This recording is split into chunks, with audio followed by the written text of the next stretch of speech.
High, welcome back to my channel. আজ বানাচ্ছি কাবলি ভুট্টার ঘুগনি মানে কাবলি চানা। আমার কিন্তু ভীষণ প্রিয়। তোমাদের কার কিরকম লাগে সেটা কিন্তু আমাকে বলো। তো প্রথমেই আমি কাবলি বুটগুলোকে ভিজিয়ে রেখেছিলাম। তারপর একটা প্রেসার কুকারে কাবলি বুটটা দিয়ে সাথে পরিমাণ মতন জল, নুন, চিনি, তেজপাতা আর গোটা গরম মশলা দিয়ে এটাকে আমি সেদ্ধ করতে বসিয়ে দেব। 3-4টে সিটি দিয়ে নেব। তারপর পেঁয়াজগুলো ডুমো ডুমো করে কেটে নিয়েছিলাম। পেঁয়াজটাকে মিক্সিং জারে দিলাম। পেঁয়াজ দিয়েছি, সাথে দেব আদা, কাঁচা লঙ্কা। যে যেরকম পরিমাণে ঝাল খেতে ভালোবাসো তোমাদের পরিমাণ মতন দেবে। আর সাথে দিয়েছিলাম রসুন। দিয়ে এটাকে পেস্ট করে নেব।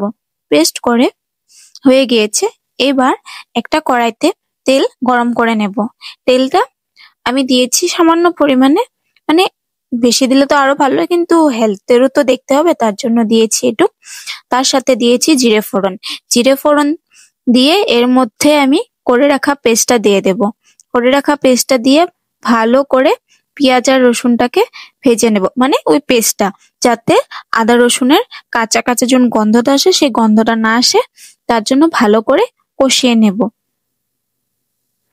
পেঁয়াজ আর রসুনটা মানে পেস্টটা কষানো হয়ে গেলে এক মিক্সিং জারে টমেটো আর সেদ্ধ করা কাবলি বুট দিয়ে সেটাকেও পেস্ট করে নেব। পেস্ট করে সেটা দিয়ে আরো একটুখানি জল দিয়ে ভালো করে এটাও কষিয়ে নেব।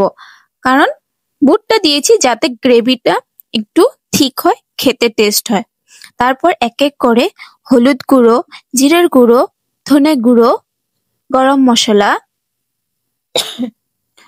নুন দিয়ে এটাকে ভালো করে কষিয়ে নেব।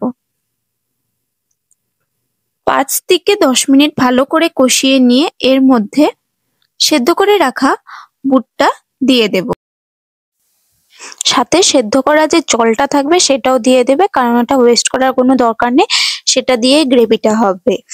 দিয়ে এটাকে আমি ঢাকনা দিয়ে 15 থেকে 20 মিনিট পর্যন্ত লো ফ্লেমে বসিয়ে রাখবো। তারপর দেখো, ঢাকনা খুলে দেখো কি সুন্দর একটা গ্রেভি ঠিক হয়েছে। এর সাথে রুটি রাতে মানে ঠান্ডার দিনে খাওয়ার একদম জমে যাবে। তোমাদের কার কিরকম লাগলো কমেন্টে জানিও। আশা করি দেখা হচ্ছে নেক্সট মিনি ভিডিও।